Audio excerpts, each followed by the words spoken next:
বিছানা ছেড়ে উঠে গেলে বিছানাটা গুছিয়ে তারপর উঠতে হয়। ঘর থেকে বেরিয়ে গেলে বন্ধ করে আসতে হয় দরজা। জামাটা ছেড়ে দিলে দুমড়ে মুচড়ে ছুঁড়ে ফেলতে নেই যেখানে সেখানে। রান্না শেষে মুছে দিতে হয় উনুন। যে উদ্বিগ্ন মুখ তাকিয়ে রইল তোমার বাড়ি ছেড়ে চলে যাওয়ার দিকে, বাড়ি ফিরে যেতে যেতে তাকে বলে যেতে হয় আসছি।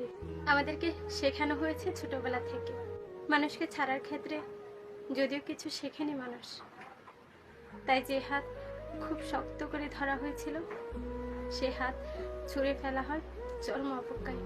বিনা প্রস্তুতিতে আছড়ে ভেঙে ফেলা হয় তাকে, হুট করে ব্লক করে দেওয়া হয়, নাম্বার চলে যায় রিজেক্ট লিস্টে। কোনো রকম সঠিক এক্সপ্লেনেশন দেওয়া হয় না ছেড়ে যাওয়ার জন্য। বোঝানো হয় তার বেঁচে থাকা কিংবা মরে যাওয়াতে তার কিছু যায় আসে না।